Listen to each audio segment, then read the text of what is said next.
Hi guys, whether you are new here or you have been around for a while, welcome to the channel. I'm Prapti. So in today's video, I'm going to share my first class 11 exam results with you all. So total मेरे 6 subjects हैं जिसमें से Punjabi optional है and maths जो है वो additional subject है. So सबसे पहले अपने main subjects की बात करते हैं जो कि है accounts, economics and BST.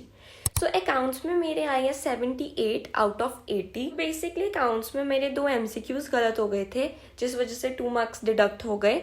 And जब घर आके मैंने वही क्वेश्चंस दोबारा से देखे तो ऐसा नहीं था कि ये कोई सिली मिस्टेक थी या फिर मुझे आता नहीं था, वो सच्ची मेरा वो कंसेप्ट ही क्लियर नहीं था. नेक्स्ट है बिजनेस स्टडीज. तो बिजनेस स्टडीज में मेरे आए हैं 79 अगेन आउट ऑफ 80. मेरा एक डिफरेंशिएशन का पॉइंट गलत हो गया था, उस वजह से एक नंबर कट गया. So guys, the next subject is economics and guess what I scored a perfect 80 out of 80 score and I just can't believe it because जब मेरा इकोनॉमिक्स का एग्जाम खत्म हुआ था तब मुझे एक दो क्वेश्चंस में डाउट था एंड वो काफ़ी ज़्यादा हाई वेटेज के क्वेश्चंस थे.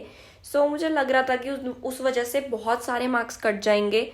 बट नेक्स्ट सब्जेक्ट है इंग्लिश एंड इंग्लिश में स्कोर्ड 75 मार्क्स. इसमें वैसे काफ़ी गलतियाँ थी, मतलब छोटी छोटी काफ़ी गलतियाँ थी. पहले तो मेरे 2 MCQs गलत हो गए थे कॉम्प्रीहेंशन के, पता नहीं MCQ या वन वर्ड कुछ उसमें से था, वो गलत हो गए. एंड नोट मेकिंग तो मेरा काफ़ी हद तक गलत था. इसका रीज़न ये है कि मुझे पता ही नहीं था कि नोट मेकिंग नाम का भी कुछ आ रहा है. एंड जब मैं स्कूल गई एग्जाम वाले दिन, सो एवरीबडी वाज लाइक कि नोट मेकिंग किया. मुझे लगा नोट्स पूछ रहे, मैंने कहा हाँ इंग्लिश के नोट्स बनाए हैं मैंने. तो दे वर लाइक नहीं, नोट मेकिंग नाम का एक राइटिंग पोर्शन में कुछ आने वाला है. मतलब मैम ने एक बार करवाया था बट मैंने कहा ऐसा सिलेबस में कुछ नहीं है. एक तो मैं स्कूल भी कुछ खास जाती नहीं हूँ तो इसलिए मुझे पता नहीं था कि मैम ने कुछ ऐसा करवाया है. एंड सब कह रहे थे कि एक बार करवाया था, एक बार पढ़ लो. तो मैंने कहा कि जब सिलेबस में ही नहीं गिवन, मैं मान ही नहीं रही थी, मैंने कहा नहीं आ सकता. बट फिर वही हुआ, वो आ गया सिलेबस में. तो मैंने बस जितना मुझे समझ लगी मैंने उतना कर लिया. So the next subject is Punjabi जो कि मेरा ऑप्शनल सब्जेक्ट है. एंड इसमें भी कुछ खास बहुत मेजर गलतियाँ नहीं थी, कुछ सिली मिस्टेक्स थी जिनका टोटल होकर फिर 2 नंबर कट गए एंड 78 मार्क्स आए. तो अब बात करते हैं अपने एडिशनल सब्जेक्ट की जो कि है मैथ्स. तो मैथ्स जो मैंने रखा है वो है कोर मैथ्स. तो जिस दिन मैथ्स का पेपर था ना, उस दिन हमारे कॉमर्स में से सिर्फ 2 बच्चे आए थे, एक मैं और एक लड़की और थी.